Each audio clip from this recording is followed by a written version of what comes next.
أعوذ بالله من الشيطان الرجيم بسم الله الرحمن الرحيم. Just you gotta tighten this thing up here. It's kind of loose.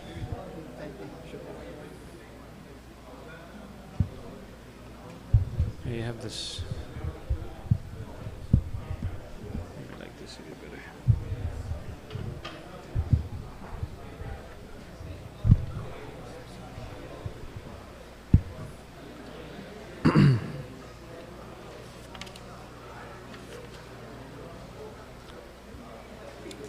أعوذ بالله من الشيطان الرجيم بسم الله الرحمن الرحيم وما أبرئ نفسي إن النفس لأمارة بالسوء إلا ما رحم ربي إن ربي غفور رحيم. My dear respected elders and brothers, as we are carrying on with the Ahsan al-Qasas, the best of all stories, in short, we have gone through the childhood of Yusuf alayhi salam, the plan against him by his brothers and him being thrown into the well. We told you that that time most of the ulama mentioned at 7 years old this happened to him. Then him coming out of Canaan, his hometown, by the device and plans of his brothers, being taken by a caravan which was traveling through and brought to Misr, to Egypt. Egypt, the great city, full of riches and pomp and glory. There Yusuf alayhi salam, as a young 7-year-old, is sold off to the Wazir or Aziz of Misr, the governor of Misr, because of his honor and his grace and his beauty. The governor of Misr saw some goodness in him, so he brought him into the house.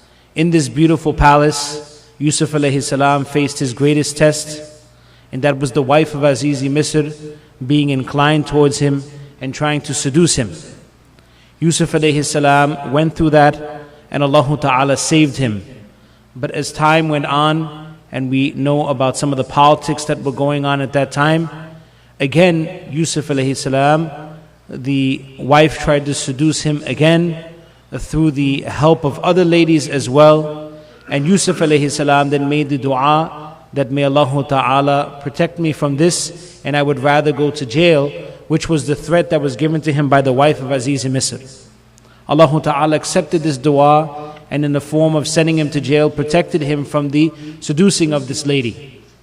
As Yusuf alayhi salam was in jail, those who were in jail saw the piety of Yusuf alayhi salam, and especially 2 young men who had came to Yusuf alayhi salam to get interpretation of their dream.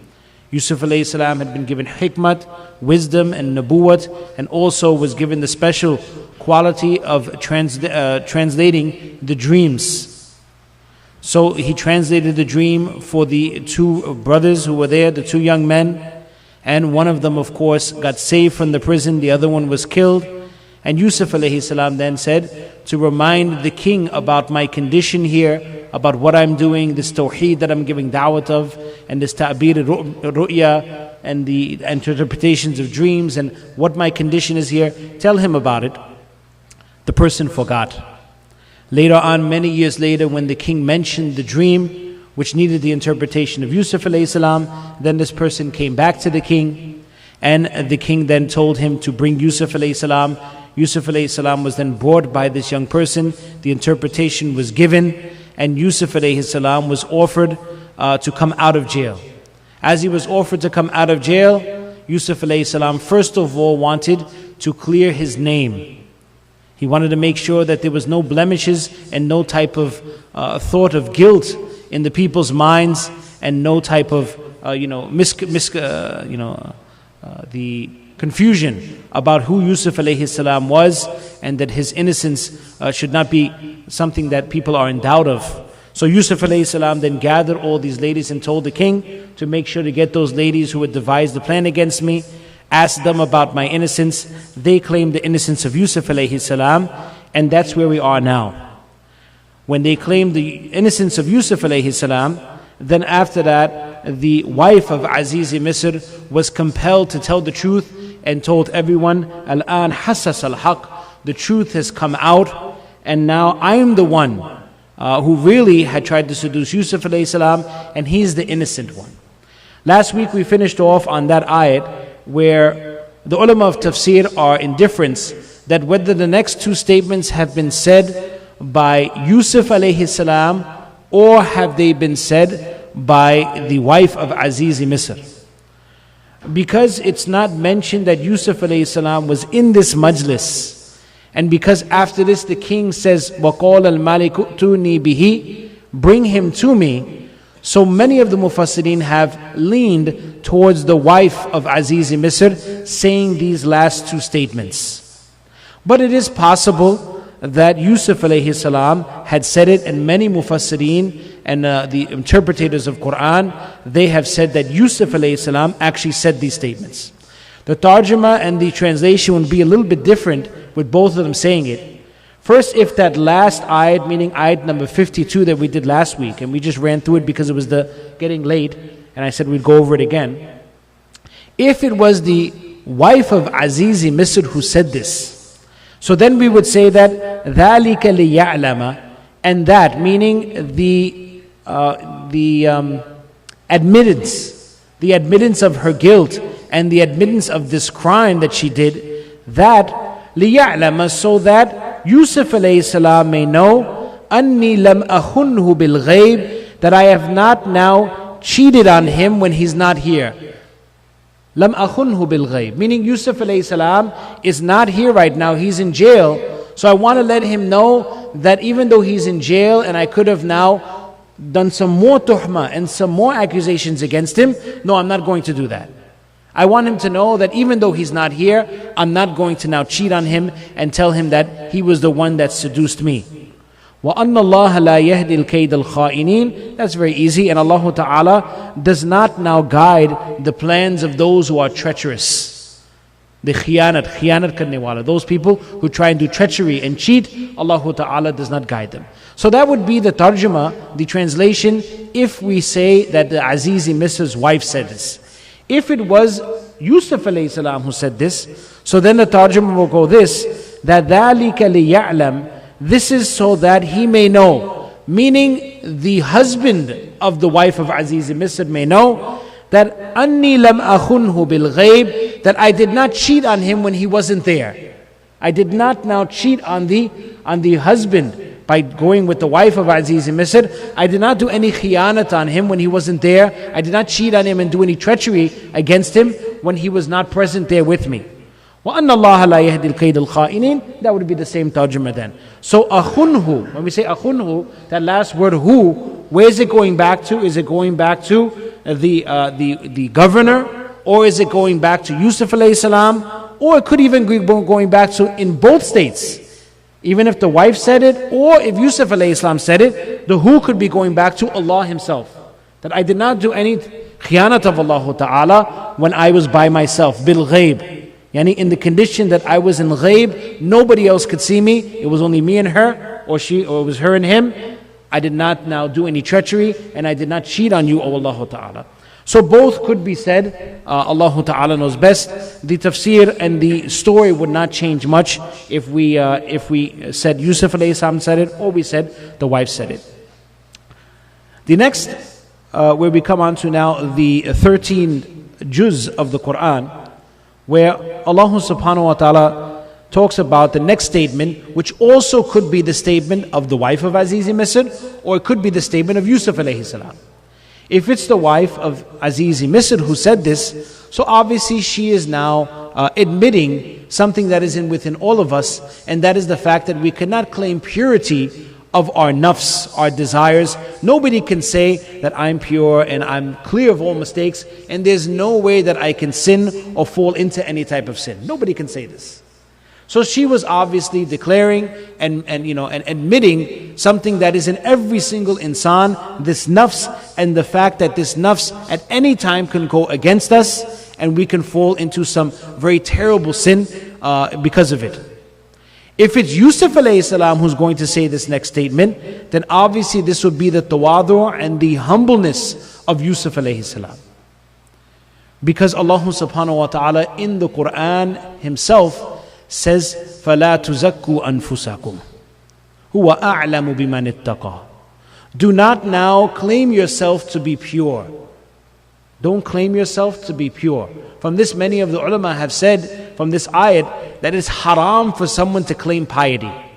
For somebody to say that I'm a pious person, that mashallah, I'm very deendar, I'm very pious, this is haram. He's not supposed to say this. Because Allah Ta'ala, amran, Allah Ta'ala, by form of hukum and by form of order, He has said, فَلَا تُزَكُّوا أَنفُسَكُمْ. Do not now say that I am pure, that I am a pious person, I'm pure from all sins, and I can never fall into sin. Huwa a'lamu biman ittaqa. Allah subhanahu wa ta'ala, He knows better who has taqwa. There's no need for you to say it. Allah ta'ala knows who is fearing Allah subhanahu wa ta'ala more. So this would be Yusuf alayhi salam's tawadu when he says, and I'll make the tarjum of it first, وَمَا أُبَرِّئُ نَفْسِي, and I don't claim purity for my own self. إِنَّ النَّفْسَ لَأَمَّارَةٌ بِالسُّوءِ. Verily the desires, it is always inclining towards evil. لَأَمَّارَةٌ. This word comes from the word amara. Amara ya'muru. And amara ya'muru in the Arabic language means to order. And ammara is a ism mubalagha. Al-ammara. Meaning it does it, ism mubalagha, when it says it's a exaggerative sense of a word. It exaggerates. So la ammaratun meaning it's always inclining, it's always giving hukum, it's always ordering towards bad, to do bad. Illa ma rahima rabbi, except for that person who Allah Ta'ala has had mercy on. Except that person who Allah Ta'ala, through his ibadah and through worship and through piety, Allah subhanahu wa ta'ala's mercy comes upon that person, and that person gets a hold and understands his nafs. As Nabi sallallahu alayhi wa sallam has said, Man arafa nafsahu arafa rabbahu. That person who has understood and realized his own nafs and his desires, he actually has realized who Allah subhanahu wa ta'ala is. Inna Rabbi Ghafurur Rahim. Verily my Lord, He is Ghafur. He is the one who is forgiving, Ar-Rahim, and He is the one who is the merciful. Meaning, it is by the mercy and the maghfirat of Allah Ta'ala that He is so merciful on a person that He would give him control over his nafs and make him understand the evil of his desires. Now again, if Yusuf alayhi salam said this, we would say that this is tawadu. And the reason why he is saying this is because Yusuf alayhi salam, by telling the king to bring these ladies out, and by proving his innocence, and he did it in a very strong way, and he was very insistent about it, that I will not leave unless I get my innocence, it should not be amongst the minds of the people that they think that Yusuf alayhi salam's purpose in life is now to show people that he's a very pious man. He's a very pure person and pious, and he wants everyone to know this. So that's why Yusuf alayhi salam, after his innocence was proven, after that he made sure and told the people that even though my innocence has been proven, وَمَا أُبَرِّئُ نَفْسِي, but I cannot say that I'm a pure person, that I'm this great person who is now, a statue and a beacon of innocence and a beacon of piety. No. Inna nafsa la amaratun bisu. And like I said before, this would be the tawadu. The Anbiya, Rasulullah sallallahu alaihi wasallam himself used to say that inni la astaghfiru Rabbi. I make istighfar every day 100 times. Obviously, this is the humbleness of Rasulullah sallallahu alaihi wasallam. He didn't have to make the istighfar to Allah subhanahu wa ta'ala. Allah ta'ala forgave him, and he is forgiven by Allah ta'ala. So here also, Yusuf alayhi salam, obviously he's ma'asum, he's a person that does not have the element of sin, but because of tawadu, and because the people may have thought that Yusuf alayhi salam was trying to make tazkiyah of himself, that he was now trying to tell the people in a very straightforward way that I'm a pious man, so therefore he said this statement. If it was the wife of Aziz in Misr, like I said, it would be very easy. We also have this problem also with our nafs as well. Who can say here, or in the ummah of Nabi sallallahu alayhi wasallam, or even a person who doesn't have iman, that the carnal desires that are in us, it can never lead us astray? Of course it could lead us astray. Anytime it could lead us astray. In regards to nafs, and nafs la'ammaratun bisu, the ulama have mentioned that in the Quran 3 places Allah Ta'ala speaks about the nafs of insan. Here is one which we call a nafs al-ammara, meaning that nafs which is telling the person to do bad all the time, which is most of the time the nafs that we have. It's always telling us to do evil. Don't do this, which is khair. Do that, which is shar. It's that whisper that comes inside of us, that desire to do it, which is always telling us to do bad. So this is nafsu ammara. This is a very bad nafs, and something which we have to make sure that we ask Allah Ta'ala to save us from. The second type of nafs would be that which comes in the Surah Qiyamah, which Allah Ta'ala makes qasam on. La uqsimu biyawm al-qiyamah wa la uqsimu bin nafs al-lawwama. I take qasam and I swear upon the nafs al-lawwama. Lawwama comes from the word malama. And we know in Urdu language, malamat karna, to blame someone. It is that nafs, that desires in us, that always blames us. Meaning a person says, you know what? Let me leave the salat for today. For example, I don't feel like praying the fajr. But in the nafs, now the nafs says, what? You don't want to pray the fajr? Allah Ta'ala may punish you. And if you don't pray fajr, what's your wife going to think about you? That you're not praying fajr now. She's up praying fajr. And and now you have to make qadha of it also. What are you going to think about? And you've done this before, and you know how bad it feels after you did. All these different things that the nafs says that now makes us now get up and make the wudu and pray the fajr. This is called nafsul lawama. Malamat karni wala nafs. That nafs which now is always rebuking us and blaming us. Nahi, aisa na karna. Don't do that. This nafs, alhamdulillah, is a very good nafs. And we should make sure that we listen to these nafs. Because the ulama have said, yani at-tawfiq qad-dayf. The tawfiq and this nafs that now tells us to do good, it's like a guest. Right? And the hospitality of this guest is that you must answer the call to it and now, listen to those nafs when it's telling you to do something good. It's kind of like, they say it's like a guest, because if a guest comes to your house and you don't show the proper hospitality to that guest, he came and you brought one little, mucky, in a plastic cup or scratched up glass of water, warm water also, and you give that to him. And then you ask him, you want anything to eat? Anything? No, it's okay. Okay, jazakallah, assalamu alaikum. And then he goes. That person, when he passes through your town, you think he's going to go to your house? No. He'd rather sleep in the street than go to your house. He's not going to go back. Because the mehmandari and the hospitality, and that you didn't treat him like a guest, so he's not going to come back again. In the same way, this nafsul lawama, this nafs that's always telling you, if you don't answer the call, then that nafs will then digress to nafsul ammara, and it will start telling you do bad. So you have to answer the call to this nafs. No, do good. Then you have to do good. This is what we call tawfiq, where Allah Ta'ala now is bringing you in muwafaqat and making you agree with His rada and His pleasure. And the last one being, which comes in Surah Al-Fajr, Ya ayyatuha nafsul mutma'inna. Nafsul mutma'inna, that nafs which is content. It is pleased with itself. Mutma'inna. This the ulama mention by through great piety and through great ibadat and many years of making effort on the nafs, it becomes mutma'inna when now the nafs is satisfied. And where a person now, it becomes his second nature to worship Allah subhanahu wa ta'ala and do what is according to His pleasure.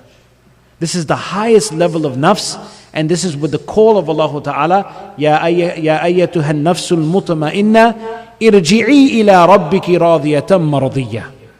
On the Day of Judgment, Allah Ta'ala will scream out, O nafs which is mutma'in, which is pleased with itself, go back to Jannah, your original place, now return back to it. Radiyatan maradiyya, in the state that you are happy and Allah Ta'ala is happy with you as well. So this is the three types of nafs which Allah Ta'ala has talks about in the Quran. Here, Yusuf alayhi salam is talking about this nafs that is now always inclining, except for all those people who Allah Ta'ala shows mercy upon. If the person does enough ibadat and worship, then Allah Ta'ala shows mercy upon that person, and that person then is able to control his nafs. And this is only from the maghfirat of Allah Ta'ala, because obviously on our way, where we are coming from nafsul amara to nafsul mutma'inna, all the way to there will be mistakes we will make. So Allah Ta'ala says, Inna Rabbi Ghafurur Rahim. Verily my Allah Ta'ala, my Lord, is forgiving. The mistakes that we make by getting all the way to nafsul mutma'inna, there will be many mistakes that a person will make. Allah Ta'ala will forgive those mistakes and will keep our level going up. Ar-Rahim, and Allah Ta'ala is the merciful. He's the one who shows mercy to us on the day of Qiyamah. After this statement from either Yusuf alayhi salam or the wife of Aziz Misr, then the king now tells Yusuf alayhi salam to come to him, where he says, وَقَالَ الْمَلِكُ ائتوني به أستخلصه لنفسي فلما كلمه قال إنك اليوم لدينا مكين أمين. The king then said, obviously to the person who had brung the khabar and the information of the dream, that ائتوني به, bring him to me now. We have now established the innocence of Yusuf alayhi salam through these ladies. Everybody understands that Yusuf is innocent. Now tell him to come out of jail. Nobody has any bad thoughts about him. أستخلصه لنفسي, I will now use him for myself. I need some help in my government, and I want him now to help me and assist me, since the man has such great hikmat and insight, where he knows through Allah subhanahu wa ta'ala the future events that will affect our government and our country. I must have this person on my team. So astakhlishu li nafsi, I will keep him for myself. I will give him some job and he will stay close to me. فَلَمَّا كَلَّمَهُ قَالَ إِنَّكَ الْيَوْمِ. And when he spoke to Yusuf alayhi salam, so he told Yusuf alayhi salam that verily you on this day today, makinun, you have now established yourself. You are established now. Now you're in the office of the king, in the palace of the king again. And now you are makeen, you have established yourself. You're no longer in jail or now sitting in someone's house who's not appreciating you as a ghulam and a slave. And ameen also. We know, but everybody knows that you are trustworthy as well. Because you did not now do the khiyanat of Aziz Misr. You did not get seduced also. In jail also, you stayed in there so many years without complaining. That person came back to you after many years. After that you made ta'wil ru'ya and you told me the interpretation of the dream. So many things have come that show that you're a trustworthy person. So on this day we understand that your status is very high and that you're a very trustworthy person. So after understanding this, Yusuf alayhi salam sees now an opportunity for him to take a position which if another person took, would probably manipulate and take advantage of that position. So Yusuf alayhi salam says, قَالَ جَعَلْنِي عَلَى خَزَائِنِ الْأَرْضِ إِنِّي حَفِيظٌ عَلِيمٌ. Yusuf alayhi salam says, O king, make me the minister of the affairs. Or you can say the financial minister. اجعلني على خزائن الأرض, make me in charge of the treasures of the land. Meaning make me the financial minister, the person who deals with the finances of the country. Put me upon this.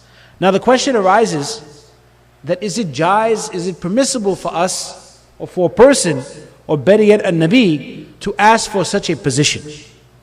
To ask for the position of the financial minister. Can we do those type of things? So the ulama have mentioned, with the condition that if the person understands and realizes that if I do not become the minister here, or if I don't take this certain position, another person will take it. And those who are online who are ready to take that position, they have khiyanat, mischief and treachery all over them. They will take advantage and they will manipulate that position and they will use it for their own betterment. So if the person believes that and thinks that, and also with that he understands also that he will not manipulate that position, and he's not doing it now for any vanity and to show off and to take advantage of the people. So in that condition, he may now take the position and even ask for it. And in many cases it could become wajib, and it could become an obligation for him to take this type of position. So the ulama have mentioned that this is what happened with Yusuf alayhi salam.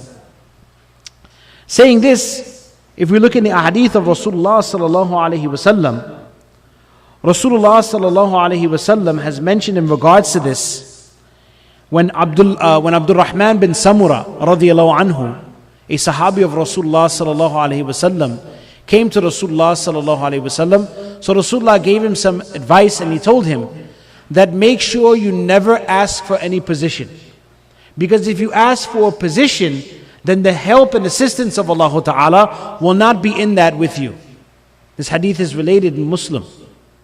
And if you do not ask for it, but it is given to you, then not only will you get the position, but the assistance and the help of Allah Ta'ala will be with you as well.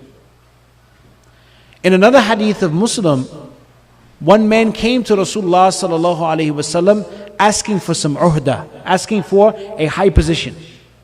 Rasulullah then told him that we never give positions to those people who ask for them. We don't do this type of thing. So in Islam, this is haram for us to seek some type of position.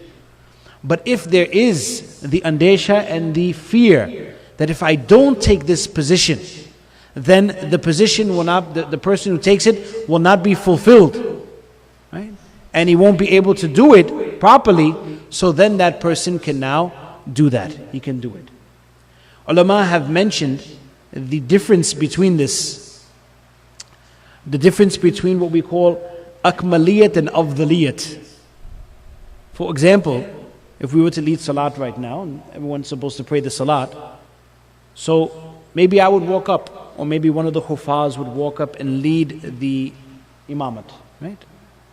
So it could come in the person's mind that, yeah, who's this person? Is he thinking he's better than everybody? That he's now leading the salat? So this person leading the salat, or when the ulama come up and they lead the salat, they're not leading the salat because of afdaliyat, that they think they're better than the other people. They are doing it because of akmaliyat. They are more complete than the other people. Meaning they have studied the tajweed, the Quran for many years, and that position they will be able to fulfill it much better. If we turn the tables again to a hospital and there's a body on a surgery table, so then there, if the Maulana gets up and he doesn't know, and he says that, mashallah, I know Arabic, now let me perform the heart surgery, then we know that that will be a big problem. It's going to be a big problem. There the doctor steps up. And it's not the case that now the person would say that, Dr. Saab, what do you think? We just did inna nafsal amaratun bisu. What are you stepping up and doing the heart surgery? You think you're better than me? No. Akmaliyat. He's more complete. He's studied doctor for 9-10 years. He's performed how many hundreds of surgeries every year? He's the one to perform the surgery. So Yusuf alayhi salam, at the ending of this ayat, shows his akmaliyat. Shows why he's able. That he's not saying this because he's afdal, that he's more better than everyone, but he's actually saying this because he's capable. Inni hafidhun alim. I have this quality of protecting things, hafidh. I'm trustworthy. Already the king had said, you're ameen. I have this that I'll be able to protect this money. Hifadhat. I am someone who can protect this. And we know that in regards to the financial ministry, the most thing you need is protection. You guys know that, you're all from Pakistan, India, Bangladesh, and these type of places, where the financial department is the worst. Right? Whoever gets there, there was once one guy, one joke just to lighten up, he worked in McDonald's, So he moved now from the flipping the hamburgers, which is the worst job, a very hard job. So they wanted to lighten his job a little bit, and they moved him to salad. Now he put the salad in the burger, which is a much easier job. So he went very mad, he was very angry, and he went into the bosses and he slammed the door, and he told the boss, I was on burgers, and now I'm on salad. So he said, what's the problem? No problem. He said, I want to be on register. How do you expect me to make any money in this place? I want to be on the register. How do you expect me to make any money here? You can only make money if I'm on the register. Right? So the same thing here. We know that in regards to financial ministry, you need to be hafidh. You have to have someone who's going to protect that money and not take it for himself. So he says this, Hafiz, I'm the one who can protect, and Alim, I have the knowledge also. I've already told you already that I have a step in front of everybody. I already know things about the future that Allah Ta'ala showed me. 7 years from now I know what's going to happen. Which financial minister would you not that knows that, right? 7 years what's going to happen with the economy? That's what everyone's trying to do, right? Economy mein kya hoga, and everybody's wrong, right? The biggest specialist stands there and they're all wrong. And then at the end they say, sorry, we made a mistake. This is what's supposed to happen. By it happened already. What are you telling us now? Right? So this is the things that he had. So Allah subhanahu wa ta'ala made him the wazir. Made him the financial minister. Allah Ta'ala then mentions after this, وَكَذَلِكَ مَكَّنَّا لِيُوسُفَ فِي الْأَرْضِ يَتَبَوَّأُ مِنْهَا حَيْثُ يَشَاءُ نصيب برحمتنا من نشاء ولا نضيع أجر المحسنين. Allah Ta'ala says, كَذَلِكَ مَكَّنَّا لِيُوسُفَ فِي الْأَرْضِ. In this way we established Yusuf in the earth. In this way we gave him his position in the earth. نَتَبَوَّأُ مِنْهَا حَيْثُ يَشَاءُ. He was able to settle anywhere he wanted to. Now he was the financial minister. And later on we will understand he will become the king as well. So now he can go wherever he wants and do his work. And most of all, not just the financial ministry, but his work of da'wah now became very easy. He was able to now give the da'wah and speak to everyone, because when he came in, everybody stood up and out of respect for him. When they sat down, he was not speaking about the dunya. He started his da'wah of Allah subhanahu wa ta'ala. So now Allah Ta'ala, يَتَبَوَّأُ مِنْهَا بِحَيْثُ يَشَاءُ نُصِيبُ بِرَحْمَتِنَا مَنْ نَشَاءُ. And we make reach our rahmah. We give our rahmah, we give our mercy to whoever we want. وَلَا نُضِيعُ أَجْرَ الْمُحْسِنِينَ. And we do not waste the rewards of those who are good doers. In وَلَا نُضِيعُ أَجْرَ الْمُحْسِنِينَ, the ulama mentioned some points here. That this shows that Yusuf alayhi salam got this high status because of the daraja of ihsan he had.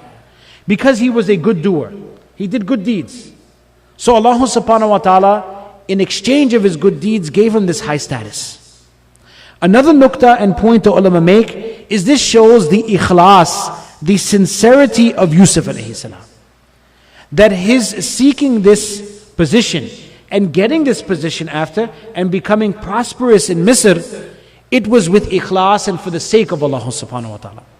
That's why Allah Ta'ala says, we are not going to waste the rewards of the muhsineen. And if we connect this with the next ayat, where Allah Ta'ala says, وَلَأَجْرُ الْآخِرَةِ خَيْرٌ لِلَّذِينَ آمَنُوا وَكَانُوا يَتَّقُونَ. And the reward of the hereafter, it is better for those people who believe, وَكَانُوا يَتَّقُونَ, and they used to fear Allah subhanahu wa ta'ala.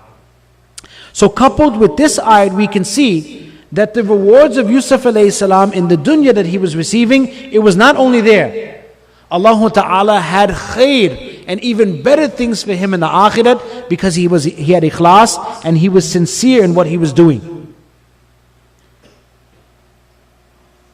In the end of the Surah Yusuf alayhi salam makes the dua where he has fear of this. All the way at the end, we'll do it there also. Where Yusuf alayhi salam mentions that رَبِّ قَدْ آتَيْتَنِي وَعَلَّمْتَنِي من تأويل الأحاديث فاطر السماوات والأرض أنت ولي في الدنيا والآخرة توفني مسلما وألحقني بالصالحين وألحقني It's here, ayat number 100 I believe. Yes. رب قد آتيتني من الملك وعلمتني من تأويل الحديث فاطر السماوات والأرض أنت ولي في الدنيا والآخرة توفني مسلما والحقني بالصالحين. O my Lord, you've given me the kingdom and you've taught me the interpretation of dreams. O creator of the skies and the earth, you are my friend in this dunya and the akhirah also. Give me death as a Muslim and also raise me amongst those, or connect me with those who are the salihin. Here the ulama have mentioned that this was the ending dua of Yusuf alayhi salam, in which Yusuf alayhi salam was expressing the fear to Allah Ta'ala that, oh Allah, give me the death of Islam and also put me with the pious, not with the other kings who have now gotten their kingdom without ikhlas and without sincerity. So here in these two ayats we have seen that Yusuf alayhi salam here had ikhlas, had sincerity, and his seeking this position was only for the sake of Allah subhanahu wa ta'ala. Ibn Kathir, the famous Mufassir, mentions that Allah Ta'ala skips all the way to when the ikhwa to Yusuf, the friends of Yusuf, now come and see him.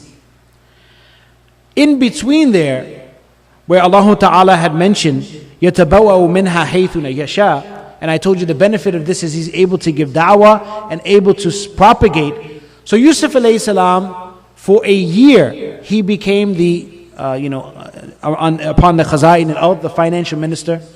And within a year, he was able to go in different places and affect so many people that so many people accepted Islam. And after 1 year, the king had a party for Yusuf alayhi salam, not a party like we a party, but a gathering for him. And Yusuf alayhi salam was appointed as king. The crown was given to him by the king, and the king gave this to him, and the king retired as king, and also he accepted Islam. He accepted the deen of Islam. He accepted Tawheed. So now Yusuf alayhi salam, in a matter of 1 year, because of his trustworthiness and because of his great work, he became the king of Misr now. As he became the king of Misr, Allah subhanahu wa ta'ala now brings and starts the story of when his brothers came to him. We know that the first 7 years were years of prosperity for Yusuf alayhi salam and the people of Misr. In those years, Yusuf alayhi salam, as the dream was interpreted, saved up a lot of food and had a lot of things in the stocks, and the people then were safe when the 7 years of drought came. When the 7 years of drought came, the places outside of Misr, like in Sham and Canaan and the surrounding countries, they were now having difficulties because they did not save any food and they didn't know about this was going to happen. So then it became mashhur and it became very popular amongst the people that if you go to Misr, there is a king there and they have so much food stored away that they are able now to assist us. So Yaqub alayhi salam, this drought had reached his house as well. Where Yaqub alayhi salam and his wife and kids were now in Pereshani and they were in difficulty and worried about when they were going to get their meals. So Yaqub alayhi salam sent the 10 brothers and kept Binyamin, he had gained even more closeness since Yusuf alayhi salam was gone. He kept Binyamin to himself and told the older brothers to go and now go to Misr and try to get some of this, some food and some things for our people. So these brothers then set out and they went to see Yusuf alayhi salam. Allah Ta'ala mentions it here. وَجَاءَ إِخْوَةُ يُوسُفَ فَدَخَلُوا عَلَيْهِ فَعَرَفَهُمْ وَهُمْ لَهُ مُنْكِرُونَ. They say, جَاءَ إِخْوَةُ يُوسُف. And the brothers of Yusuf alayhi salam, they came. فَدَخَلُوا عَلَيْهِ. So they entered upon Yusuf alayhi salam in his palace, upon the king. فَعَرَفَهُمْ. So Yusuf alayhi salam, he recognized them. وَهُمْ لَهُ مُنْكِرُونَ. And they didn't recognize Yusuf alayhi salam. Ankara, munkirun. He looked as a stranger to them. The ulama mentioned that 40 years had passed between this. 7 years old in the well, and now Yusuf alayhi salam was 47 years old. And his brothers were even older than him. So obviously, if you see a person 7 years old, then you see him at 40, then mashallah, there are some things that you can see. But most of the time, you won't even know who the hell it is. Who is this person? I don't know who this guy is. I knew you when you were 7 years old, and I didn't see you again. So they couldn't realize who Yusuf, and where would they think that Yusuf alayhi salam, we dropped him in the well, some ghafla took him, he's probably sitting around in some jungle somewhere. Where would we think that he's going to be now the king of Misr? Impossible, in 40 years also. That's not a very long time to become king. So فَعَرَفَهُمْ, he knew them, but they didn't know him. And obviously when they came, so they came to Yusuf alayhi salam, and they asked him for his, for some provisions. Yusuf alayhi salam, seeing them, Yusuf alayhi salam started asking them, Min aina anta, where are you from? Why you come here, this, that. All this Allah Ta'ala has not mentioned. If He would have mentioned it, then we would have had 10 jilds of Quran, right? So all these discussions are not mentioned here, but Ibn Kathir and Mufassir have mentioned that in between here there are discussions that are obvious, that Yusuf alayhi salam must have asked them where they're coming from Canaan, who's this, who's that, and they realized and told them that yes, we are the sons of the great prophet Yaqub alayhi salam. When Yusuf alayhi salam heard this, and he knew it already, then he gave them a little bit of sharafat and a little bit of honor and respect. He put them in the nice quarters and gave them good rooms and kept them nicely, did their mehmani, they ate nicely, everything. They were treated as special guests. And obviously then he was able to ask them about their brother, the other brother from another mother. So here, that's why Yusuf alayhi salam is mentioned here. وَلَمَّا جَهَّزَهُمْ بِجَهَازِهِمْ قَالَ ائْتُونِي بِأَخٍ لَكُمْ مِنْ أَبِيكُمْ أَلَا تَرَوْنَ أَنِّي أُوفِي الْكَيْلَ وَأَنَا خَيْرُ الْمُنزِلِينَ وَلَمَّا جَهَّزَهُمْ بِجَهَازِهِمْ. When Yusuf alayhi salam prepared, جَهَّزَهُمْ, when he prepared their goods, meaning the goods that they had. And Yusuf alayhi salam had stipulated when a person came from a place, so he would get a camel load of things. This is what he would give them. So 10 of the brothers came, so they got 10 camel loads. So when he finished now, getting their saman and their goods ready, قَالَ ائْتُونِي بِأَخٍ لَكُمْ مِنْ أَبِيكُمْ. He said, that brother of yours from another father, that Binyamin, next time you come, I want you to come with him. And he was a king, he could say these type of things, right? No one's going to question him. They can't question, why you want to see our brother for? No. I just gave you 10 camels, you can't start asking questions here. So, bring that brother that you were talking about, Binyamin. I want to see him. I want you to bring him also. I'm interested in seeing who he is. I saw all of you guys, you're the sons of the prophet. We want to see Binyamin also. He's also a son of a prophet. I want to meet him as well. So bring your brother, min abikum, from your father, meaning from the same father and different mothers. Ala tarawna anni ufil kayl. Don't you see that I have given you a full amount? You came here to get loads of camel. There's 10 loads camels right there. I've given you this. Wa ana khayrul munzilin, and I'm the best of those who show hospitality. I put you in the nice rooms. You enjoyed yourself. You ate nicely. I treated you good. I'm making one request to you. When you come back, I want you to bring back your brother Binyamin with you as well. And he warned them as well after this, being a king, he can do that. فَإِن لَمْ تَأْتُونِي بِهِ فَلَا كَيْلَ لَكُمْ عِنْدِي وَلَا تَقْرَبُونَ. فَإِن لَمْ تَأْتُونِي, if you don't bring him to me, فَلَا كَيْلَ لَكُمْ, then there will be no type of provisions for you. Indi, by me, you'll get nothing. You come here, I will not give you any count. You come back for food again, I won't give it to you. You got to bring your brother. وَلَا تَقْرَبُونَ, and you will not even get close to me. You will be held outside the doors. My guards will stop you there. You won't even be able to talk to me. You won't even get a chance to. So bring your brother, then we talk. You don't bring your brother, you don't get anything. So this was the warning that he brought to them, and he compelled them now and forced them that they had to start thinking about how we're going to bring our brother to Yusuf alayhi salam. After this, Allah Ta'ala mentions, وَقَالَ لِفِتْيَانِهِ جَعَلُوا بِضَاعَتَهُمْ فِي رِحَالِهِمْ لَعَلَّهُمْ يَعْرِفُونَهَا إِذَا انقَلَبُوا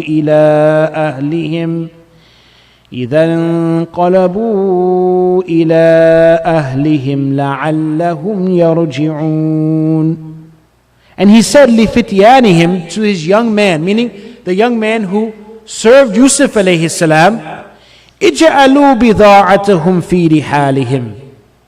Put their money, bida'a, put their money in their camel sacks, the sacks that they have in their camel, the money which they bought. Because what happened, the people would bring some money from Misr. They wouldn't get free food. They would bring some money or some goods that they had in their place that was of value, and they would trade that for the food and water, of course, that they didn't have. People had jewels and things, but it had no value. We need food. We need water. So they would bring these things. So they brought some stuff for Yusuf alayhi salam. So Yusuf alayhi salam said that money that they bought for us in jewels or whatever they bought, put that back in their bag. I don't need it. Put it back in there. And he mentions the reason also, that فِي رِحَالِهِمْ لَعَلَّهُمْ يَعْرِفُونَهَا. So they may realize it. When they take it out, they'll see that this was their money. إِذَا انْقَلَبُوا إِلَىٰ أَهْلِهِمْ. When they return back to their family, لَعَلَّهُمْ يَرْجِعُونَ. It's possible that when they see that, they will come back and they will return. Why did Yusuf ﷺ do this? The ulama mentioned two reasons why. The first reason is that Yusuf ﷺ could have had a fear in him that this might have been the only thing that his brothers and Yaqub ﷺ had left. Little gold or money that they had, it might have been it. So now when they go back to return, they've got nothing else left. They won't return because they have nothing. So Yaqub ﷺ being a prophet of Allah Ta'ala and these being his sons, they will not come back empty-handed. They'll say that we don't have anything, we're not going to get anything, so we should not now go back. So because of this andesha and this fear of Yusuf ﷺ, so he said that put the money back, so to make sure that they will come back, they'll have that money, they'll bring that money again. The second reason could be that by Yaqub ﷺ seeing his father, he knows he's a Nabi of Allah Ta'ala. And when he sees this, his sons will say, MashaAllah, we got it for free. But Yaqub ﷺ's mind will be what? This must be a mistake. This is the amanat of the king. This is the trust of the king. This is his money. We have given this to him, and the amanat, we cannot do any mistrust with that. Go back and give this back to the king of Misr. So for these two reasons the ulama have mentioned, this is why Yusuf alayhi salam did this. فَلَمَّا رَجَعُوا إِلَىٰ أَبِيهِمْ قَالُوا يَا أَبَانَا مُنِعَ مِنَّا الْكَيْلُ فَأَرْسِلْ مَعَنَا أَخَانَا نَكْتَلْ وَإِنَّا لَهُ لَحَافِظُونَ. فَلَمَّا رَجَعُوا. When they went back to their father, قَالُوا, they said, يَا أَبَانَا, O our father, مُنِعَ مِنَّا الْكَيْلُ. We have been stopped from provisions. We got these provisions, but we will not be able to get any again. فَأَرْسِلْ مَعَنَا أَخَانَا. Send our brother with us. The king, he told us he wants to see Binyamin. If he sees Binyamin, mashallah, we bring back more provisions. If we don't see Binyamin, then we're not getting nothing else. We can't get any other food. He stopped us from this. مُنِعَ مِنَ الْكَيْلُ. Munya means any rogya. We have been stopped from any more provisions. Naktal. We will be able to get provisions. وَإِنَّا لَهُ لَحَافِظُونَ. Don't worry, Dad. You can trust us. We'll protect him. We will protect him. Yusuf alayhi salam then, and Yaqub alayhi salam then answered them. قَالَ هَلْ آمَنُكُمْ عَلَيْهِ إِلَّا كَمَا أَمِنْتُكُمْ عَلَى أَخِيهِ مِنْ قَبْلُ فَاللَّهُ خَيْرٌ حَافِظًا وَهُوَ أَرْحَمُ الرَّاحِمِينَ. Yaqub alayhi salam then reminds them of what they did, and he says, should I trust you upon him? Should I trust you with him? The same way I trusted you with his brother? You told me also that you'll take Yusuf and nothing would happen. And what you did, you came back with a bloody shirt, a lie, and now you want me to send this son with you? You want to take everything from me? Min qablu, from before you did that with Yusuf alayhi salam? Then very quickly, Yaqub alayhi salam says, فَاللَّهُ خَيْرٌ حَافِظًا. Allah Ta'ala is the best of all protectors. Even if you take him, Allah Ta'ala will protect him. وَهُوَ أَرْحَمُ الرَّاحِمِينَ. And Allah Ta'ala is the most merciful of all those who show mercy. After this, they will open up their provisions, and they will see that Allah subhanahu that the king had now returned their provisions or their money back to them. What will be their reply? What will be the reply of Yaqub alayhi salam? And Yaqub alayhi salam, when he sends them his ta'aleem and his lesson of tawakkul for us, what will that be? Inshallah, next week we will carry on and do that. May Allah Ta'ala give us the understanding and give us tawfiq to understand these ayat and to put them into practice. Jazakumullah khair wa akhu dawan alhamdulillah rabbil alamin.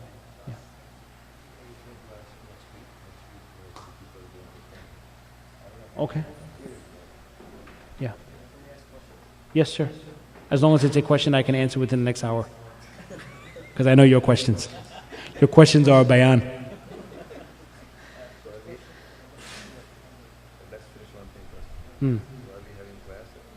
If the people going camping, then if you feel it's not going to be beneficial and people be camping, then I'll be here. I'm not going camping. I'm not into camping thing.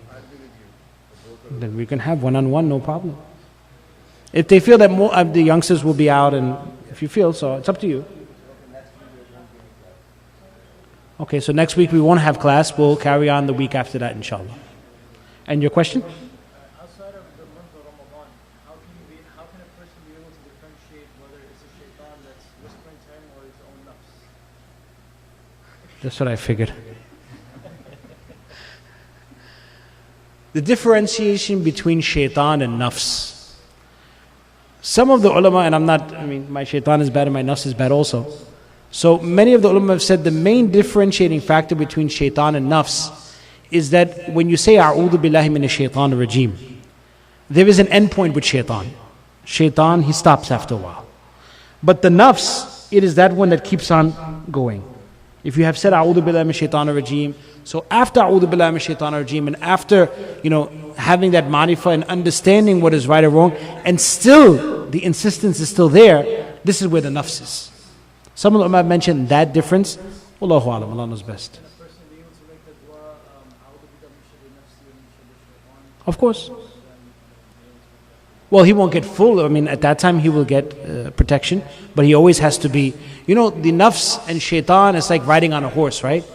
Even if you are a master rider, there's always the andesha and the fear that at any time the horse can what? He can jump up. But so the person who gets control on his nafs a little bit and a little bit stays away from the shaitan, with a little bit of maharat and a little bit he knows how to, he'll control the horse. If we don't have any at all, so the horse will throw so far back. So by saying A'udhu billahi minash shaitanir rajeem, coming to the masjid, involving ourselves in good deeds, we get more maharat and more expertise in how to recognize what is evil, what is nafs, what is shaitan. We get more. So when we have that, yes, we do become more safe and we do get a state of hifazat from it. But it's like the person on the horse. You always have to be aware and always ready that anytime the shaitan or the nafs, it can try and trick you.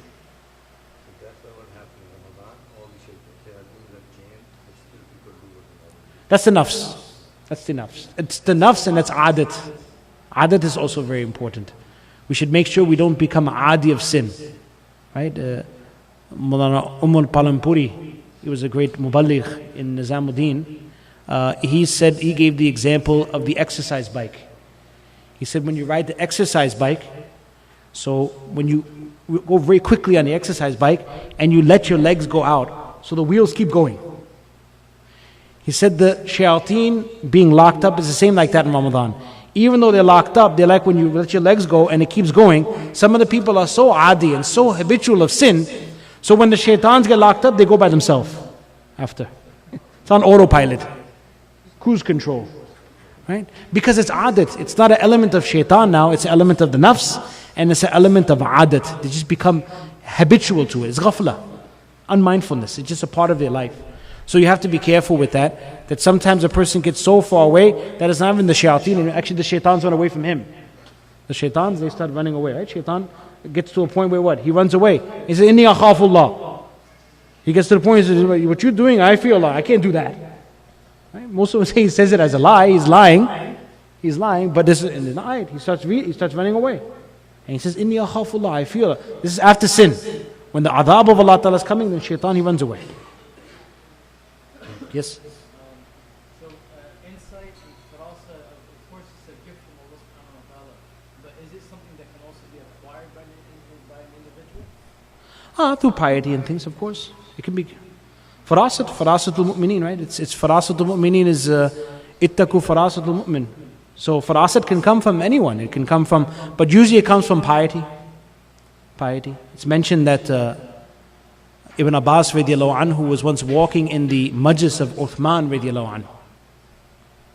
So Uthman radiallahu anhu, when he walked in, he told Ibn Abbas radiallahu anhu that the wahi or the Rasul of Allah Ta'ala has just passed away and people are walking in the majlis and zina is dripping off their eyes. And zina is dripping off their eyes. And this, Ibn Abbas said it was the fact that it wasn't even a haram look. His eye just happened to fall on a lady and he turned away. So he told Uthman radiallahu anhu, A wahyu ba'da Rasulullah sallallahu alayhi wasallam? Is this wahi after Rasulullah? How do you know that I just saw something that I shouldn't have saw? And obviously the ulama, Ibn Abbas did not see something bad. He just turned the corner, looked up and went away. So then Uthman radiallahu anhu told him that, La walakin farasat al-mu'min. It is the farasat that I had. That was this. Allah Ta'ala gave me this insight. So through piety, Allah Ta'ala does give people farasat and some insight. But of course this farasat and insight, it has no bearing on Sharia. Because who can know? I can say it's for, I can tell you, I can see the sin dripping off you, and maybe you did something. We probably did something yesterday wrong. So it's not something that is a dalil in Sharia, but it's something Allah Ta'ala gives them. It helps them in the maidans of deen and the fields of deen. It helps them sometimes, but it's not what we are trying to acquire. Farasat is something your work of day and night is not so that, Ya Allah, let me get the farasat and see what people cannot see. Right? Like one person came to one person and pious man, he told him that I want to read this book. So when he looked at the book's name was Knowledge of the Unseen. So the person told him that he gave him the book. He said, don't use this book. I have enough problem of the knowledge of things I can see. So forget about knowledge of the things of the unseen. Ji Allah Ta'ala give us tawfiq.